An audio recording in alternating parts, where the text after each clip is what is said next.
আল্লাহ পাক রব্বুল আলামিন বলেন, পশ্চিম দিকে সূর্য উদয় হওয়ার পর কিছু মানুষ ঈমান আনবে, লাম তাকুন আমানাত মিন ক্বাবল, যারা ইতিপূর্বে ঈমান আনেনি, বাকি সূর্যটা পশ্চিম দিক থেকে ওঠার পর ঈমান আনবে। আও কাসাবাত ফি ঈমানিহা খায়রা, ইতিপূর্বে যারা ঈমান আনে নাই অথবা ভালো কাজ করে নাই, পশ্চিম দিক থেকে সূর্য ওঠার পর যদি ঈমান আনে আর ভালো কাজ করে, আল্লাহ বলেন লা ইয়ানফাউ নাফসান ঈমানুহা, তার এই ঈমান তার কোনো কাজে আসবে না। তাহলে ঈমান ততদিন কাজে আসবে যতদিন সূর্য কোন দিক থেকে উঠবে? পূর্ব দিক থেকে। পশ্চিম দিক থেকে উঠলে আর কাজে আসবে না। আল্লাহ আমাদের সকলকে খাঁটি ঈমানের সাথে বেঁচে থাকার এবং খাঁটি ঈমান নিয়ে মরার তৌফিক দান করেন। এই হলো আপনার কিয়ামত সংগঠিত হবে না যতক্ষণ এমন না হয়। তো আয়াত থেকে জানলাম চোখের পলকের মতো কিয়ামতের বিষয়টা ঘটে যাবে।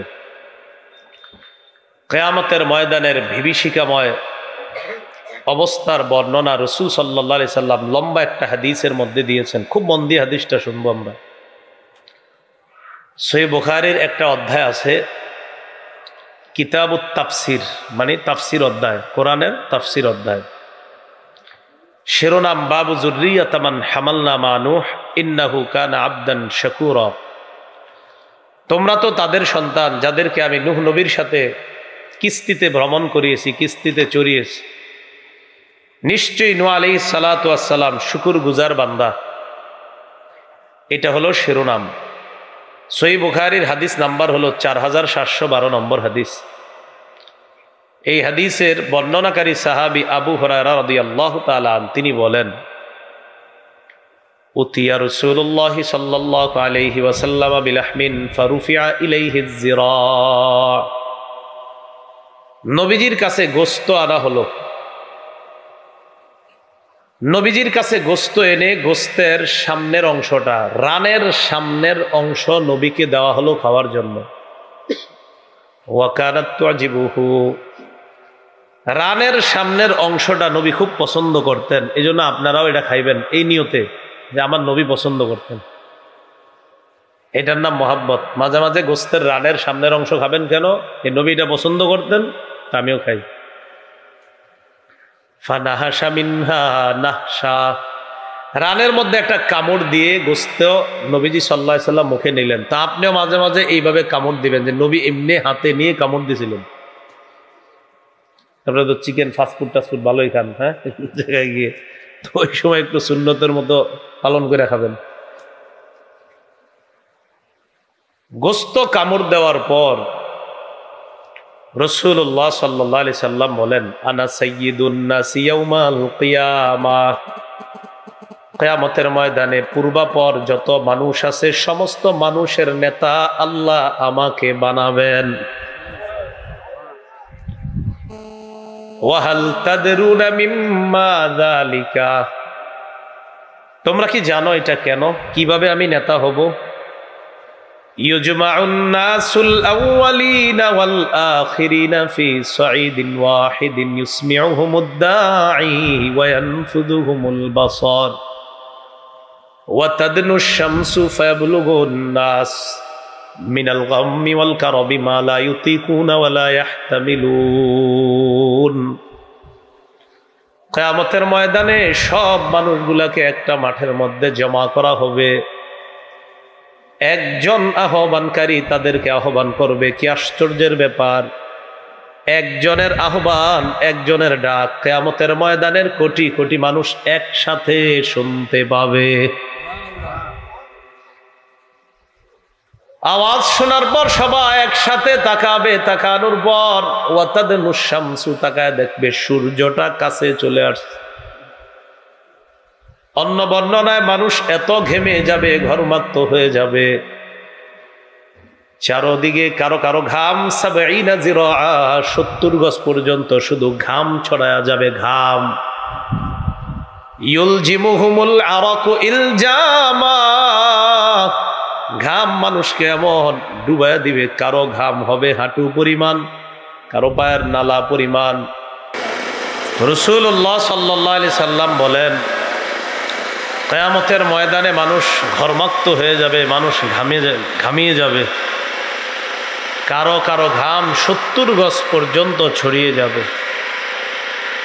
কারো ঘাম কি হবে আপনার হাত্তা ইয়াবলুগ আযানাহুম, আরেক বর্ণনায় আনসাফা উযুনাই, 2 কানের লতি পর্যন্ত ঘাম পৌঁছে যাবে।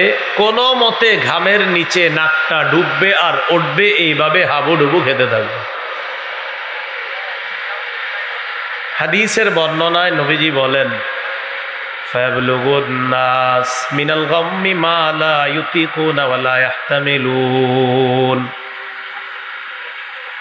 মানুষ বড় পেরেশানির মধ্যে পড়বে, যেই পেরেশানি মানুষ সহ্য করতে পারবে না। ওয়া লা ইয়াহতামিলুন, মানুষ ধারণ করতে পারবে না, এত কষ্ট। ফায়াকুলুনা আলা তারাউনা মা নাহনু ফীহি আলা তানজুরুনা মান ইয়াশফাউ লানা ইলা রাব্বিনা, মানুষ নিজেরা বলা বলি করবে, তোমরা কি দেখো না কত বিপদের মধ্যে আমরা আছি? তোমরা কি এমন কাউকে তালাশ করবে না যে আমাদের পক্ষ হয়ে আমাদের জন্য আমাদের রবের কাছে সুপারিশ করবে? হাত্তা ইউরিহানা মিন মাকানিনা হাযা, যেন আমাদেরকে এই অবস্থা থেকে পরিত্রাণ দিয়ে দেয়। কিয়ামতের ময়দানের বিভীষিকাময় অবস্থার বর্ণনা করতে গিয়ে বলেন, ঘামের মধ্যে মানুষগুলা যখন হাবুডুবু খাবে, অসহ্য আর অসহনীয় পরিস্থিতি যখন সহ্য করতে পারবে না, নিজেরা বলা বলি করবে, আলা তারাউনা মা নাহনু ফীহি আলা তানজুরুনা মান ইয়াশফাউ লানা ইলা রাব্বিনা, নিজেরাই বলা বলি করবে আর বলবে, তোমরা কি দেখছো না আমরা কি বিপদের মধ্যে আছি?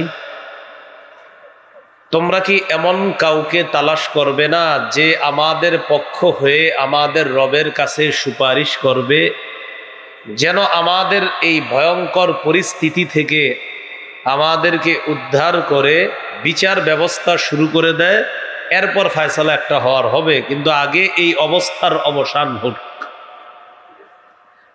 ফায়াকুলু বাদুন নাসি লিবাদিন আলাইকুম বিআদম, একজন আরেকজনকে বলবে তোমরা আদমের কাছে যাও।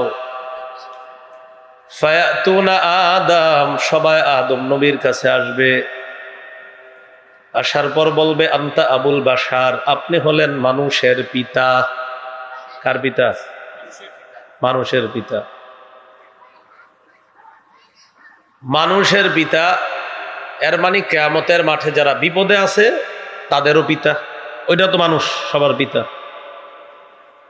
খলাকাকাল্লাহু বিয়াদিহি ওয়া নাফাখা ফীকা মির রূহিহি, আল্লাহ আপনাকে তার কুদরতি হাতে বানিয়েছেন। ওয়া নাফাখা ফীকা মির রূহিহি, তার রূহ আপনার মধ্যে ফুঁকে দিয়েছেন। রূহ কি জিনিস বলেন আমার সাথে? রূহ রবের হুকুম। বলেন রূহ কার হুকুম? আল্লাহ বলেন ওয়াসআলুনাকা আনির রূহ, তারা আপনাকে জিজ্ঞাসা করবে রূহ কি, রূহ সম্পর্কে জিজ্ঞাসা করবে, জানতে চাইবে। আপনি বলেন কুলির রূহু মিন আমরি রব্বি, রূহ আমার রবের হুকুম। তাহলে আপনাদেরকে যদি কেউ জিজ্ঞাসা করে রূহ কি জিনিস, কি জবাব দিবেন? রবের হুকুম। এমনকি যে আল্লাহ বিশ্বাস করে না তাকে আপনি ভদ্রতার সাথে জিজ্ঞাসা করবেন তুমি আল্লাহ বিশ্বাস করো না কেন? বলবে দেখি না তাই। বলবেন তুমি বেঁচে আছো না মারা গেছো? সে বলবে বেঁচে আছি। কেন? তুমি কিভাবে বেঁচে আছো? প্রমাণ কি? বলবে আমার প্রাণ আছে তাই আমি বেঁচে আছি। বলবেন প্রাণটা দেখাও। কি দেখাও? তো সে বলবে প্রাণ তো দেখানো যায় না। তখন আপনি বলবেন তাহলে বিশ্বাস করো। বলবে হ্যাঁ করি। তো প্রাণ দেখো না, বিশ্বাস করো? হ্যাঁ করি। আবার বলবেন প্রাণ দেখো না, বিশ্বাস করো? করি। তাহলে প্রাণ তুমিও দেখো না, দেখাইতেও পারো না, বিশ্বাস করো। আমি আমার রব আল্লাহকে দেখি না, তোমাকে দেখাইতেও পারতেছি না, তাও বিশ্বাস করি। আল্লাহ বলেন ওয়াসআলুনাকা আনির রূহ, তারা আপনাকে জিজ্ঞাসা করবে রূহ সম্পর্কে। আপনি বলেন রূহ আমার রবের হুকুম। তো সব মানুষগুলা গিয়ে আদম নবীরে বলবে ওয়া নাফাখা ফীকা মির রূহিহি, আল্লাহ পাক রব্বুল আলামিন তার রূহ আপনার মধ্যে ফুঁকে দিয়েছেন। ওয়া আমারাল মালাইকাতা ফাসাজাদু লাক, আল্লাহ ফেরেশতাদেরকে আদেশ করেছেন তারা আপনাকে সিজদা করেছে। আদম নবীকে বলবে আব্বা আলা তারা ইলা মা নাহনু ফীহি, কি মুসিবতের মধ্যে আছি আপনি কি দেখেন না? ইশফা লানা ইলা রাব্বিকা, মেহেরবানি করে আপনি আপনার রবের কাছে আমাদের জন্য সুপারিশ করেন। আদম নবী একটা জবাব দিবে, আদম নবী সহ সব নবীরা এই জবাবটা দিবে। জবাবটা মনে রাখবেন। আদম নবী বলবে ইন্না রাব্বি কদ গাদিবাল ইয়াউমা গাদবা লাম ইয়াগদাব ক্বাবলাহু মিসলা ওয়া লা ইয়াগদাব বা'দাহু মিসলা। আদম নবী বলবেন নিশ্চয় আমার রব আজকে এত রাগ করে আছেন, আজকের মতো এত রাগ আগে কখনো করেননি, আজকের মতো এত রাগ ভবিষ্যতেও কখনো করবেন না। বলেন আমার সাথে, রব এত রাগ করে আছে, আজকের মতো এত রাগ আগে কখনো করেনি, ভবিষ্যতে কখনো করবে না। এই কথাটা আমরা কয়েকবার ডেলি মনে করব যে একজন নবী বলতেছে যে আল্লাহ এত রাগ করে আছে, আজকের মতো রাগ আগে করেননি, আজকের পরে কখনো করবে না। একজন নবী এই কথা বলছেন, যিনি প্রথম নবী, প্রথম মানুষ, সব মানুষের আব্বা, তিনি এই কথা বলতেছে। আদম নবী বলবেন ইন্নাহু কদ নাহানি আনিশ শাজারা ফাআসাইতুহু, আল্লাহ আমাকে ওই গাছের কাছে যাইতে নিষেধ করেছিলেন, আমি আল্লাহর এই নিষেধাজ্ঞা পালনে আমার দ্বারা একটু অন্যরকম হয়ে গিয়েছে। আল্লাহ আমাকে নিষেধ করেছিলেন, এই নিষেধাজ্ঞা পালনে আমার একটু অন্যরকম হয়ে গিয়েছে। কোরআনে আল্লাহ বলেন ফাতাবা আলাইহি, আদম নবী লম্বা সময় কান্নাকাটি করার পর আল্লাহ পাক রব্বুল আলামিন আদম নবীকে ক্ষমা করে দিয়েছেন। তো ক্ষমা যেহেতু আছে, এটা তো আর অপরাধ না। তো আদম নবী বলবে আজকে যদি আমারে আল্লাহ বলে ফেলে আপনারে আমি গাছের কাছে যাইতে নিষেধ করলাম, আপনি কেন গেলেন? নফসি নফসি নফসি, তিনবার বলবে আমার নফস আমার নফস আমার নফস। এর মানে আমি নিজে নিজের মুক্তি চাই, আমি আমার পরিত্রাণ চাই, আমি নিজেই সুপারিশ প্রত্যাশী। ইযহাবু ইলা গায়রি ইযহাবু ইলা নূহ আলাইহিস সালাতু ওয়াস সালাম, আমি ছাড়া অন্য কারো কাছে যাও, নূহ নবীর কাছে তোমরা যাও। ফায়াতুনা নূহা, সবাই নূহ নবীর কাছে আসবেন। আসার পর বলবে ইয়া নূহ ইন্নাকা আনতা আউয়ালুর রাসূল, ও নূহ পয়গম্বর আপনি হলেন সর্বপ্রথম রাসূল ইলা আহলিল আরদ, দুনিয়ার মানুষের কাছে। দুনিয়াতে যখন শিরিক দেখা দেয়, শরীয়তের প্রয়োজন দেখা দিস, ওই শরীয়ত দিয়ে সর্বপ্রথম যে রাসূলকে দুনিয়ায় পাঠানো হয় তিনি হলেন নূহ পয়গম্বর। ওয়াকাদ সাম্মাকাল্লাহু আবদান শাকুরা, আল্লাহ আপনার নাম রাখছে শুকরগুজার বান্দা। আল্লাহ তারা ইলা মা নাহনু ফীহি ইশফা লানা ইলা রাব্বিকা, কি বিপদের মধ্যে আছি দেখেন না, আপনি আপনার রবের কাছে আমাদের জন্য সুপারিশ করেন। নূহ নবী আদম নবীর মতো বলবে ইন্না রাব্বি কদ গাদিবাল ইয়াউমা গাদবান লাম ইয়াগদাব ক্বাবলাহু মিসলাহু ওয়া লা ইয়াগদাব বা'দাহু মিসলা, আজকে আমার রব এত রাগ করে আছেন, আজকের মতো এত রাগ আগে কখনো করেন নাই, আজকের মতো এত রাগ ভবিষ্যতে কখনো করবেন না। ইন্নাহু কদ কানাত লি দাওয়াতুন ফাদাউতুহা আলা কওমি, আল্লাহ আমাকে একটা স্পেশাল দোয়া দিয়েছিলেন, আমি দোয়াটা আমার সম্প্রদায়ের বিরুদ্ধে করেছিলাম, আমার দোয়ার কারণে আল্লাহ পুরা দুনিয়ার মানুষগুলারে পানির নিচে ডুবাইয়া দিস। আল্লাহ স্পেশাল একটা দোয়া দিস, আমি দোয়াটা করছি আমার সম্প্রদায়ের বিরুদ্ধে, এরা সব পানির নিচে ডুবে মরছে, কিছু ইমানদার ছাড়া সবগুলারে আল্লাহ ডুবাইয়া দিস। আল্লামা কাসতাল্লানী রহমতুল্লাহ আলাইহি বুখারীর হাসিয়ার মধ্যে লিখছেন ইয়াদ-দাওয়াতুল্লাতী গারিকা বিহা আহলুল আরদ, এটা সেই দোয়া, যেই দোয়ার কারণে দুনিয়াবাসী পানির নিচে নিমজ্জিত হয়েছে, ডুবে মরে গেছে। নূহ নবী বলেন, আজকে যদি আল্লাহ আমারে বলে আমি আপনার একটা দোয়া দিলাম, দোয়াটা আমার বান্দাদের পক্ষে তো করতে পারতেন, আপনি আমার বান্দাদের পক্ষে না করে এদেরকে যেন আমি ডুবাইয়া দেই, আপনি তাদের বিরুদ্ধে করছেন। আল্লাহ আমাকে বলে ফেললে আমি কি করব? দেখছেন এটা কোনো অপরাধ না ওনার, কারণ ওনারে দোয়া দিছে, উনি এই দোয়া উনি যেমনি মঞ্চে করতে পারে, কিন্তু উনি মনে করবে আমি ঠিক করি নাই। একটা বিষয় নিয়ে এত টেনশনে, আমগো অপরাধ তো ক্যালকুলেটারও ধরবে না।